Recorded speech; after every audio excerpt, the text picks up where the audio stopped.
Août 2025. Bruxelles. La présidente de la Commission européenne, Ursula von der Leyen, apparaît affaiblie comme jamais. Son image d'autorité se fissure au moment même où les capitales européennes s'entredéchirent. Le 16 août 2025, la mise en scène est parfaite. Macron, Giorgia Meloni, le chancelier allemand Friedrich Merz, le premier ministre britannique Keir Starmer et d'autres leaders posent ensemble. Message officiel, unité face aux pressions de Donald Trump sur l'Ukraine. Mais derrière les flashs et les sourires, la façade se craquelle. Car ce sommet ne révèle pas l'unité européenne, mais ses fractures. Le 17 août, Ursula von der Leyen reçoit Volodymyr Zelensky à Bruxelles. Ce moment fort devait symboliser le soutien indéfectible à Kiev. Mais en coulisses, l'Italie de Giorgia Meloni dénonce déjà une politique de Bruxelles trop lourde, trop coûteuse pour ses industries. Puis, un coup dur, le 22 août, une rumeur affole les réseaux sociaux. On dit que von der Leyen aurait été exclue d'une réunion stratégique avec Trump et les dirigeants européens. La Commission dément aussitôt. Mais le doute est semé. L'opinion retient surtout l'image d'une présidente mise à l'écart. Et dans ce contexte explosif, une question obsède Bruxelles. Ursula von der Leyen tient-elle encore vraiment les rênes de l'Union européenne? Le vernis de l'unité vole en éclats. Le 18 août 2025, à Rome, Giorgia Meloni frappe un grand coup. Dans un discours sans ambiguïté, elle annonce que l'Italie ne suivra plus certaines orientations de Bruxelles, jugées incompatibles avec ses intérêts économiques. 2 jours plus tôt, elle posait encore aux côtés de Macron et von der Leyen. Aujourd'hui, elle dit stop. La fracture est nette. L'Italie n'obéira plus. Le 19 août, Meloni enfonce le clou, elle exige une révision de la politique migratoire. Rome ne veut plus être le sas de l'Europe, seule à supporter les arrivées massives de la Méditerranée. Ces coups de semonce isolent Ursula von der Leyen et déclenchent une onde de choc. À Madrid, Pedro Sánchez appelle à la solidarité mais évite soigneusement de critiquer l'Italie. À Berlin, Friedrich Merz tente de défendre l'unité, tout en reconnaissant que les arguments de Rome ne peuvent pas être ignorés. Les fissures deviennent des failles. En France, Emmanuel Macron encaisse de plein fouet.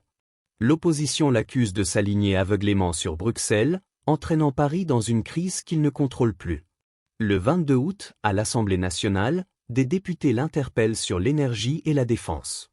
La France apparaît piégée dans une machine européenne en perte de vitesse. Pendant ce temps, Meloni continue son offensive. À Bruxelles, ses ministres bloquent les projets liés à l'énergie et au climat. À Varsovie, ses alliés d'Europe centrale reprennent ses critiques. Et le 23 août, face à la pression italienne, la Commission recule. La présentation d'une nouvelle stratégie énergétique est reportée. Une humiliation pour von der Leyen. L'image est claire. Rome impose son agenda. Bruxelles recule. Paris se fragilise. Et pour la présidente de la Commission, chaque apparition publique, que ce soit avec Zelensky, ou pour démentir les rumeurs de mise à l'écart, ressemble à une tentative désespérée de garder la main. Mais rien n'y fait, Meloni occupe l'espace, médiatique et politique. En plein mois d'août, l'Europe découvre un nouveau rapport de force. Ursula von der Leyen lutte pour son autorité. Macron se retrouve coincé entre Bruxelles et la colère française. Et l'Italie s'érige en contre-pouvoir frontal face à l'Union. L'Europe sort de cette séquence profondément ébranlée. En l'espace de 10 jours, Ursula von der Leyen est passée du rôle de garante de l'unité européenne à celui d'une présidente contestée, fragilisée, parfois même humiliée. La photo du 16 août devait incarner la force collective de l'Union. Aujourd'hui, elle ressemble plutôt à un instant figé d'une illusion. Car derrière, la réalité est implacable. Rome dicte ses conditions, et Giorgia Meloni apparaît désormais comme la voix forte d'une Europe qui doute. Paris se crispe, pris entre Bruxelles et la grogne intérieure. Macron, qui voulait incarner le leadership européen, se retrouve sur la défensive. Berlin hésite, incapable de choisir entre loyauté institutionnelle et pragmatisme économique. Et Ursula von der Leyen? Elle tente encore d'apparaître comme l'arbitre, mais chaque jour renforce l'impression qu'elle perd le contrôle de son propre mandat. Le pire est peut-être à venir.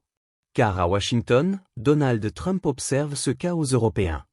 Selon plusieurs sources, il préparait déjà une offre directe à Meloni et Merz, court-circuitant Bruxelles. Une manœuvre qui, si elle se confirme, pourrait enterrer définitivement l'autorité de la Commission européenne.